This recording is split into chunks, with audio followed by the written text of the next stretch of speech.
시청자 여러분, 뉴스룸을 시작하겠습니다. 오늘은 저희가 취재한 내용으로 문을 열겠습니다. 감사원이 문재인 전 대통령에게 서면 조사를 받으라고 통보하고 질문지까지 보낸 걸로 확인됐습니다. 서해 공무원 피격 사건과 관련해서입니다. 윤석열 정권이 들어선 뒤 검찰과 감사원이 전 정부 인사들과 관련한 의혹을 계속 들여다보고 있었지만 이렇게 문 전 대통령을 직접 조사하겠다고 나선 건 이번이 처음입니다. 문 전 대통령은 강한 불쾌감을 나타낸 걸로 전해집니다. 정치권에 또 한 번 큰 파장이 예상되는데 자세한 내용 배양진 기자가 취재했습니다. 감사원이 문재인 전 대통령에게 서면 조사 통보를 보낸 시점은 지난달 28일입니다. 서해 공무원 피격 사건에 대해 감사에 착수한 지 2달 반 만입니다. 더불어민주당 관계자는 JTBC에 감사원이 지난달 문 전 대통령 쪽에 서면 조사에 응하라는 전화와 이메일을 2차례 보냈다고 밝혔습니다. 현재 감사 중인 서해 공무원 피격 사건과 관련해 사실관계를 직접 확인하겠다는 내용이었습니다. 감사원은 문 전 대통령 측에 조사 내용이 담긴 질문지도 보낸 걸로 알려졌습니다. 민주당 관계자는 문 전 대통령이 조사 통보에 강한 불쾌감을 표시했다고 전했습니다. 문 전 대통령 측은 감사원이 보내온 메일을 반송 처리한 걸로 알려졌습니다. 서면 조사에 응할 수 없다는 뜻을 내비친 걸로 풀이됩니다. 감사원은 지난 7월 중순 서해 공무원 피격 사건에 대한 본감사에 착수했습니다. 청와대 국가안보실과 국정원, 국방부, 해수부와 해경 등 9개 기관이 대상입니다. 지난 2020년 서해에서 표류하다 북한군 총격에 숨진 뒤 시신이 불태워진 해수부 공무원 고 이대준 씨가 월북했다고 단정한 경위를 따지겠다는 겁니다. 이와 관련해 감사원 측은 구체적인 사실관계를 확인해주기 어렵다고 밝혔습니다. 민주당은 이르면 내일 감사원의 조사 통보를 규탄하는 기자회견을 열 계획입니다. 또 모레부터 시작되는 국정감사에서 감사원이 적절한 절차를 거쳐 조사를 통보했는지 등을 따져 묻겠다는 방침입니다. JTBC 배양진입니다.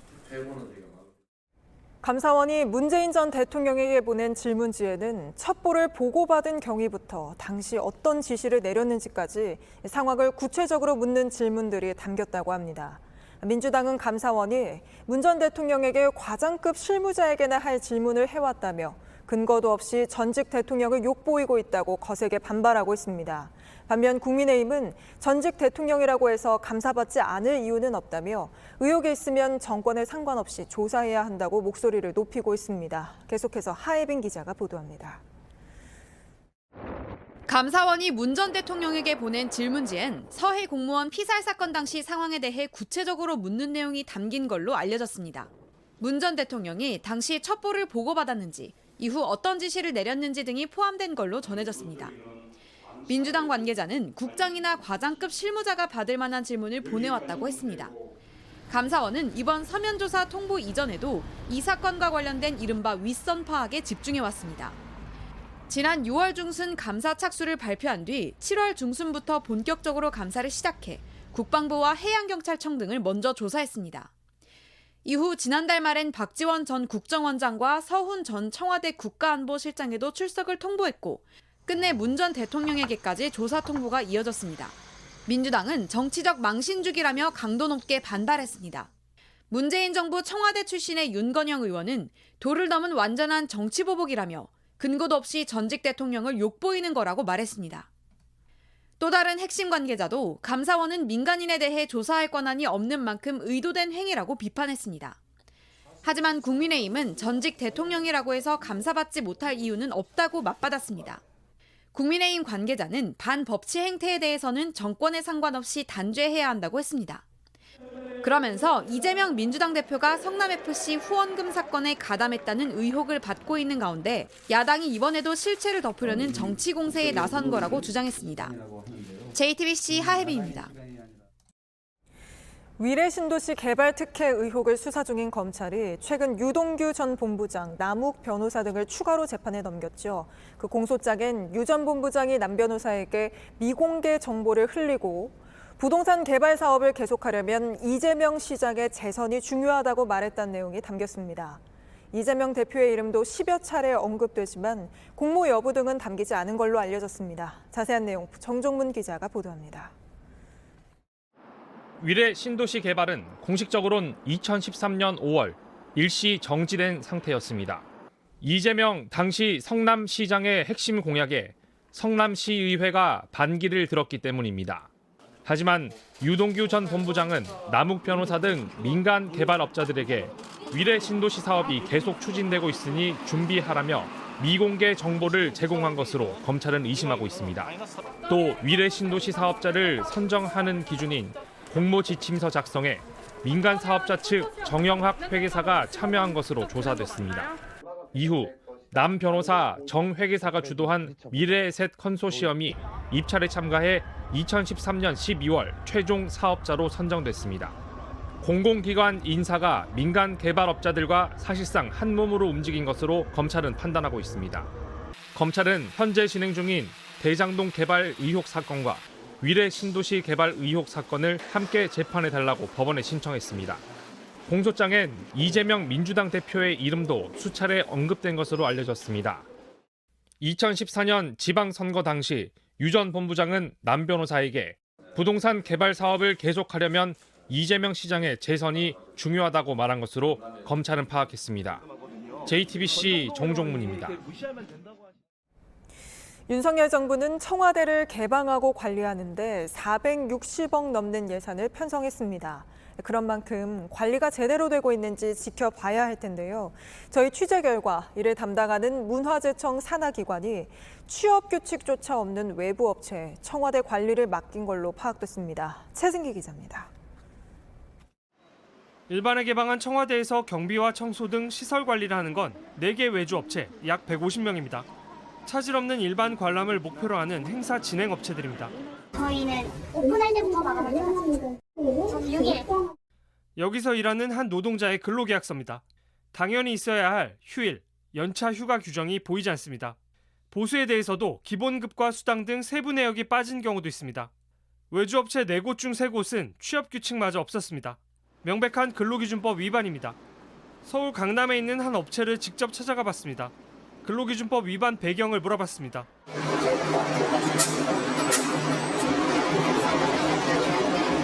고용노동부 지침엔 공공기관이 시설관리 업무를 외주할 때 취업규칙 등 근로조건을 지키겠다는 확약서를 받도록 돼 있습니다.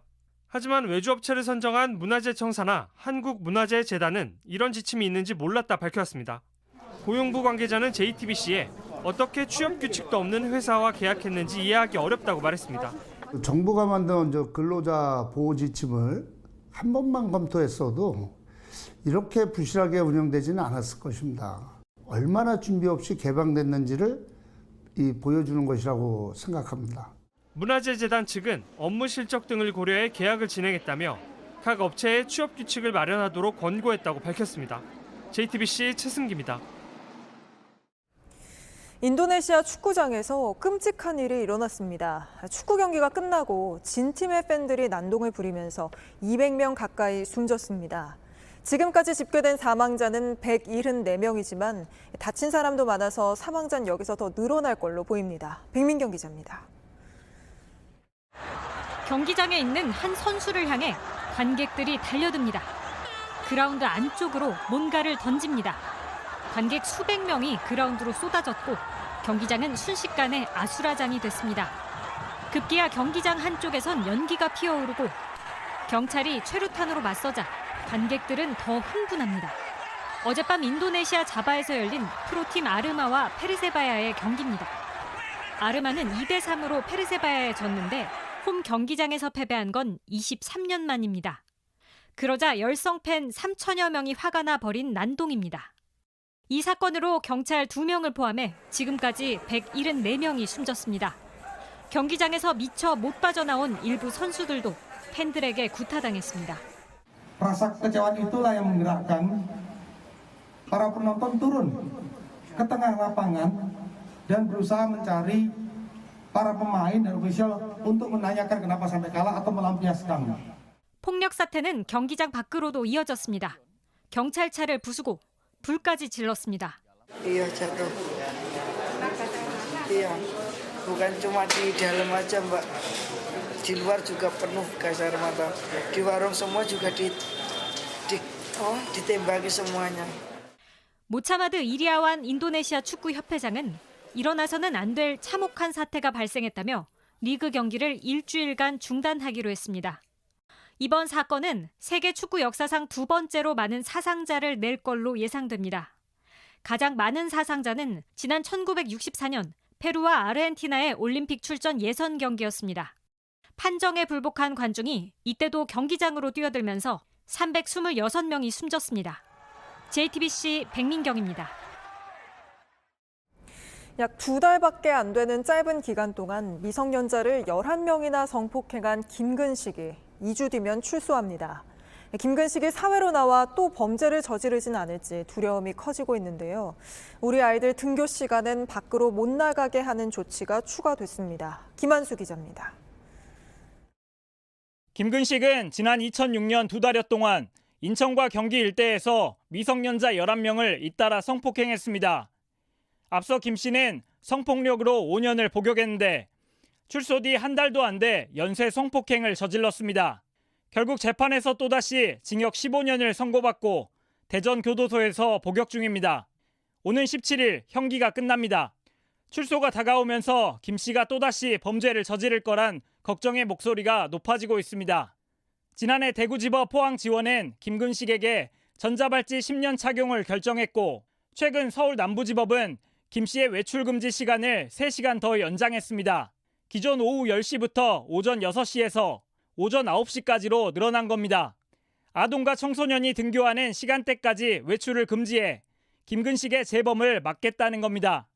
또 주거지가 없을 경우에 보호관찰관이 지정한 장소에만 거주하고 그 밖에 다른 지역으로 움직일 때는 꼭 신고를 하도록 조치했습니다. 앞서 법무부는 김 씨의 재범 위험성이 높다며 출소 이후 보호관찰관을 전담 배치하고 24시간 관리하겠다고 밝혔습니다. 김 씨의 신상 정보는 출소 당일인 17일부터 성범죄자 알림이 사이트와 모바일 앱을 통해 공개됩니다. JTBC 김한수입니다. 2살, 4살 어린 아이들과 함께 사는 아파트 현관문에 누군가 밤사이 빨간색 스프레이 같은 걸로 이렇게 뜻도 알 수 없는 글씨를 써놓고 갔습니다. 피해 가족은 불안한 마음에 경찰에 신변보호 요청을 하려 했지만 이게 쉽지 않아 결국 이사까지 가야 했는데요. 어떻게 된 일인지 이자연 기자가 취재했습니다. 아파트 현관문에 빨간색으로 뜻을 알 수 없는 글자가 커다랗게 써 있습니다. 인천에 사는 이모 씨는 지난달 아이들을 어린이집에 데려다주기 위해 집을 나서다 밤사이 생긴 낙서를 발견하고 크게 놀랐습니다. 그 순간에는 아무 생각도 안 들고 이게 뭔가 싶어서 그 자리에서 정말 어른 듯이 서서 한참을 보고 있었거든요. 이 씨는 이웃과 별다른 갈등도 없었다고 합니다. 여기 써 있으면 무슨 악감정이 있었나 싶은데 개복이라는 말 자체도 이해가 솔직히 아직도 안 되고요. 경찰에 신고하고 CCTV를 돌려봤습니다. 모자를 눌러 쓴 한 남성이 지하 1층에서 엘리베이터에 올라탑니다. 스프레이로 추정되는 물건을 가지고 있습니다. 망설임 없이 버튼을 누릅니다. 범행을 저지른 남성은 비상계단으로 아파트를 빠져나간 것으로 추정됩니다. 난간과 벽에는 빨간 페인트 자국이 여기저기 남아 있습니다. 피해자는 더 큰 범죄로 이어지진 않을지 불안하다고 말합니다. 안전장치를 다 걸었는데도 조그만 소리에 정말 계속 놀래고 그 문이 걸려있나 진짜 10분에 20분에 한 번씩은 또 계속 가서 한번 보고. 경찰에 신변 보호 요청을 하려 했지만 시간이 걸리는 데다 받아들여질지 알 수 없다는 답변이 돌아왔습니다. 결국 이 씨는 급하게 이사를 한 뒤 출근도 하지 않고 있습니다. 생활하는 공간 안에 들어와서 무단으로 입사하는 것 자체가 의미가 있는데 주거 침입이 강력범죄로 발전하는 경우는 많이 있어요. 하지만 범인이 직접적인 위해를 가하지 않은 데다 지속해서 괴롭힌 사실이 없습니다. 현행법상 범인이 잡힌다 해도 경범죄로만 처벌될 가능성이 높습니다. 경찰은 아파트와 주변 CCTV를 조사해 범인을 추적하고 있다며 피해자가 원한다면 인근 순찰을 강화할 수 있다고 밝혔습니다. JTBC 이자연입니다. 요즘 바나나 사려다 멈칫했다는 분들 많습니다. 가격이 크게 올라서인데 도매값만 1년 전보다 20% 넘게 올랐습니다.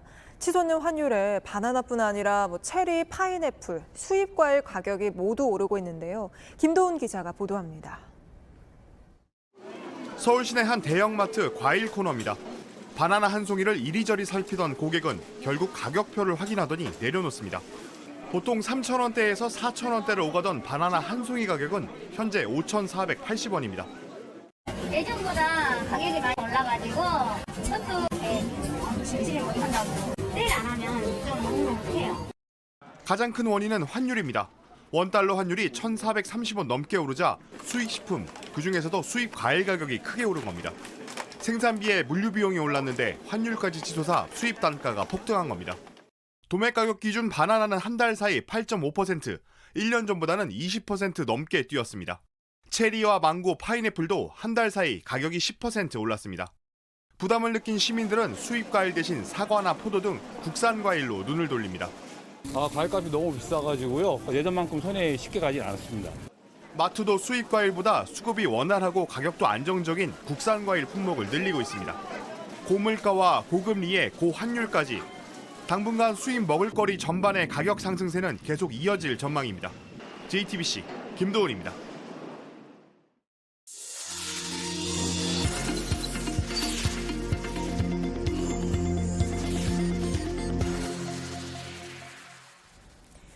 밥상 물가가 치솟고 있는 요즘 돈이 없어 끼니를 거르는 아이는 없는지 저희가 아이들의 밥상을 살펴봤습니다. 4년 전 조사에선 저소득 가구 아동의 25%가 고기나 생선을 일주일에 단 한 번도 못 먹었다고 답했는데 지금은 어떨까요? 통계로 말하는 뉴스 퍼센트의 안지연 기자입니다.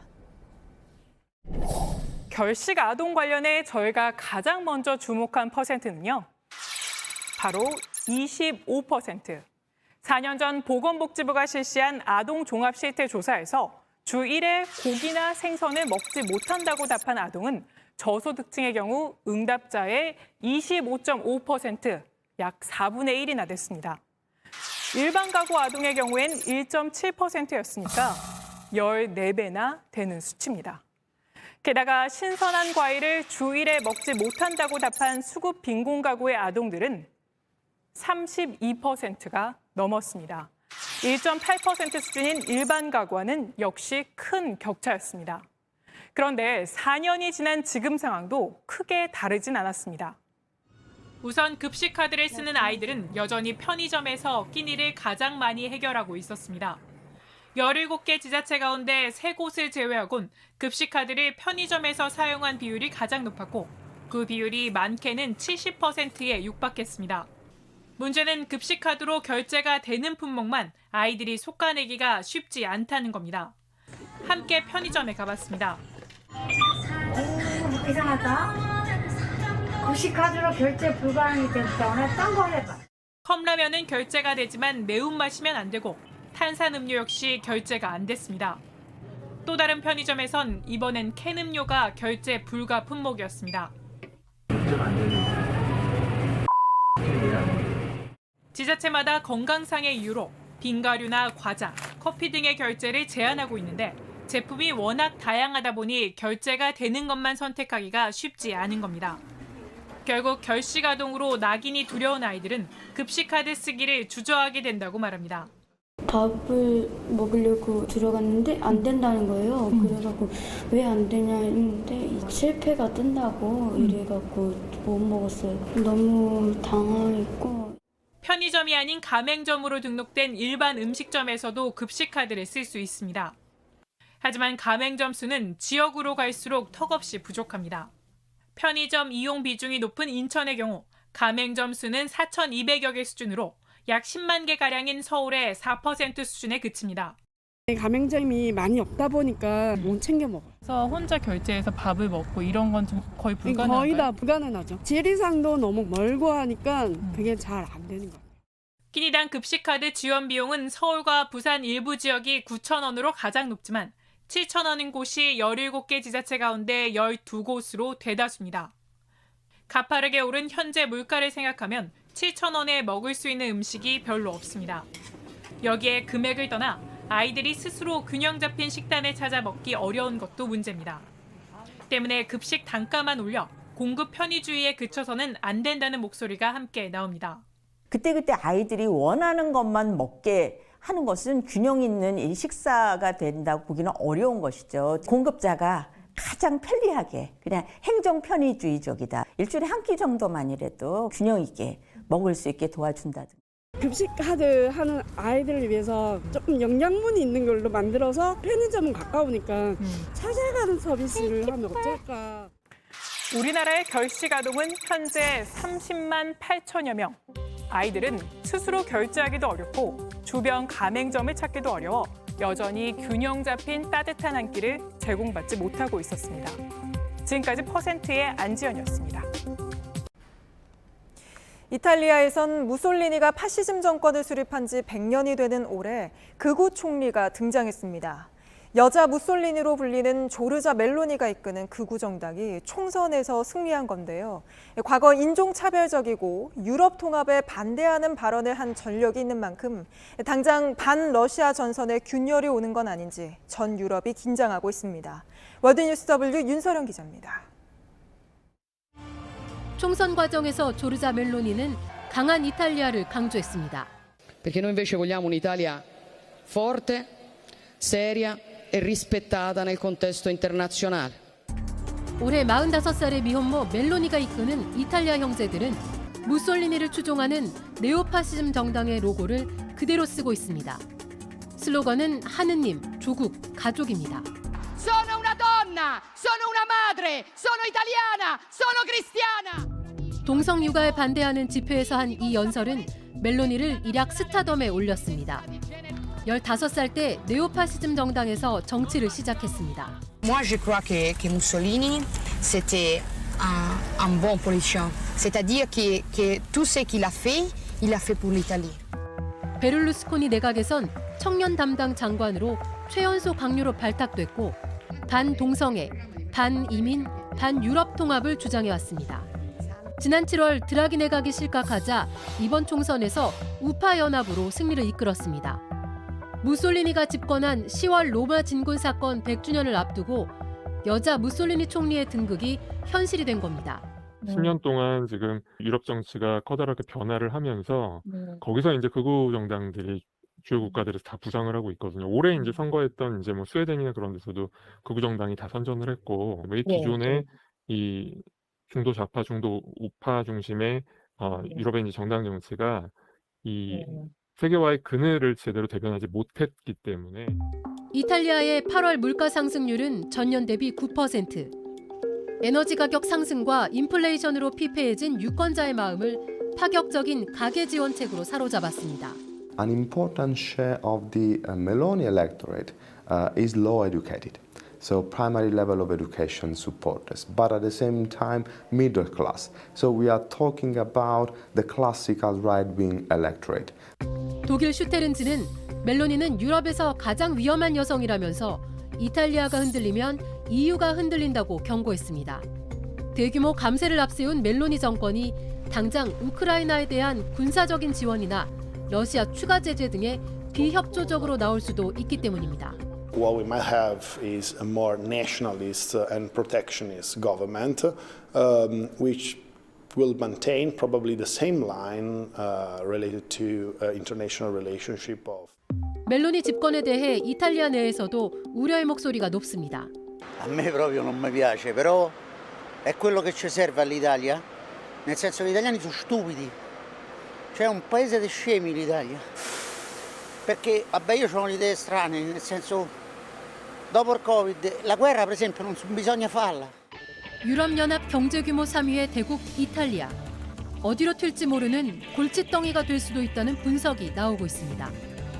JTBC 윤서령입니다. 네, 뉴스 스토리텔러 백브리핑 시작합니다.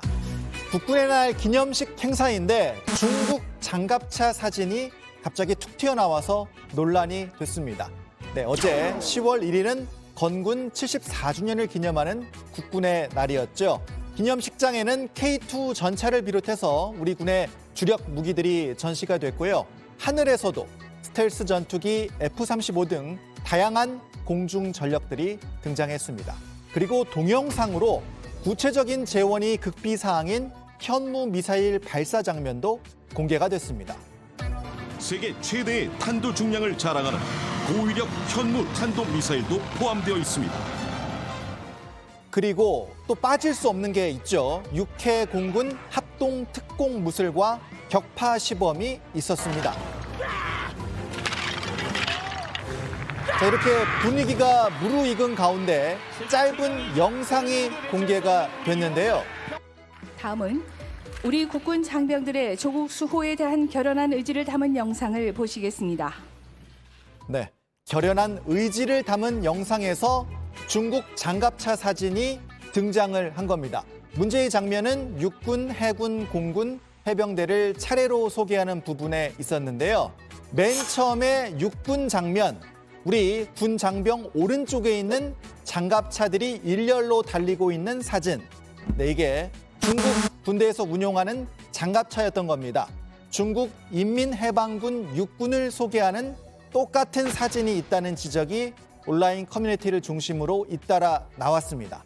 논란이 확산되자 결국 국방부에서 실수를 인정했는데요. 국방부는 동영상 제작 과정에서 잘못된 사진이 포함됐다면서 사전에 걸러내지 못한 점에 대해서 유감스럽게 생각한다고 했습니다.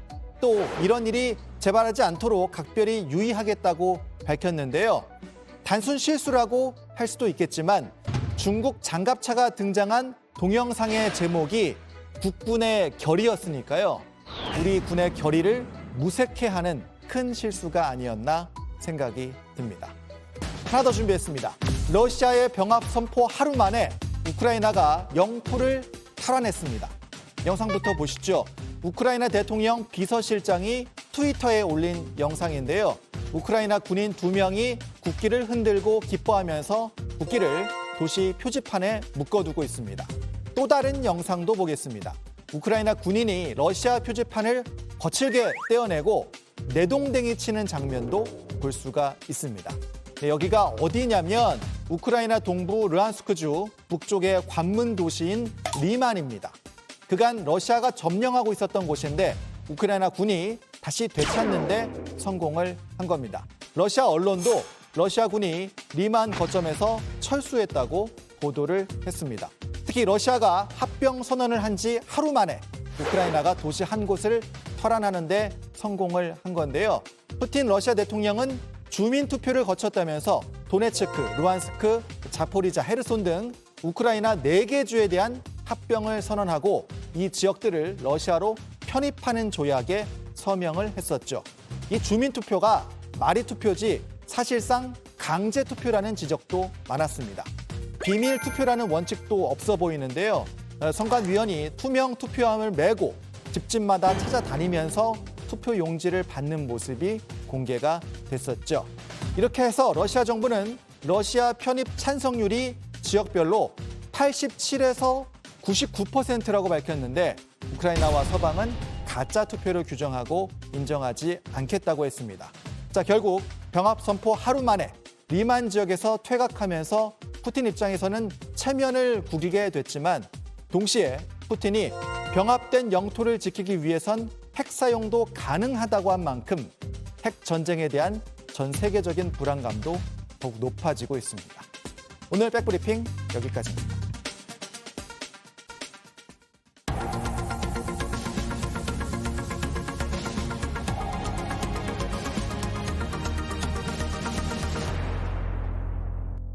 오늘 낮부터 수도권을 시작으로 빗방울이 떨어지면서 가을 미세먼지도 씻겨져 내려갔습니다. 비는 가을 장마처럼 한동안 이어질 텐데요. 모레부턴 기온도 떨어질 전망입니다. 박상욱 기자입니다. 빗방울이 떨어지고 바람이 불기 시작합니다. 한동안 탁했던 공기는 말끔해졌습니다. 지난달 29일 세제곱미터당 41마이크로그램을 기록하며 이날 전국 최고치가 기록됐던 서울의 초미세먼지 농도는 오늘 오후 4시까지 평균 26마이크로그램, 보통 수준으로 떨어졌습니다. 수도권을 중심으로 내린 비는 내일부터 점차 다른 지역으로 확대됩니다. 모레까지 경기 북서부엔 120mm 넘는 비가, 그 밖에 수도권과 충남 북부 서해안엔 최고 100mm, 충남 남부 서해안과 충청 북부 내륙, 강원 영서엔 최고 80mm의 비가 내리고 그 밖의 지역에도 곳에 따라 최고 30에서 60mm의 비가 내리겠습니다. 비와 함께 강한 바람도 예상됩니다.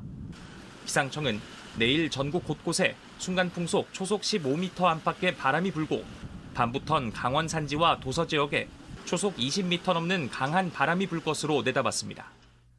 이번 비는 중국 바레만 부근에서 우리나라를 향해 저기압대가 다가오면서 시작됐는데 모레엔 비구름띠인 정체전선까지 만들어집니다. 한반도로 부는 따뜻한 남서풍과 북서쪽에서 오는 찬 공기가 부딪히면서 가을 장마는 오는 목요일까지 이어질 전망입니다. 기온은 내일까지 평년과 비슷하거나 조금 높겠지만 점차 북쪽의 찬 공기가 한반도로 내려오면서 모레엔 한낮 기온도 20도 안팎에 머물 전망입니다. JTBC 박상우입니다. 뉴스룸 저희가 준비한 소식은 여기까지입니다. 오늘도 시청해주신 여러분 고맙습니다. 떠나가나요 새벽 별빛 고운 흰 눈 위에 떨어져 발자국만 남겨두고 떠나가나요 크리스마스 저녁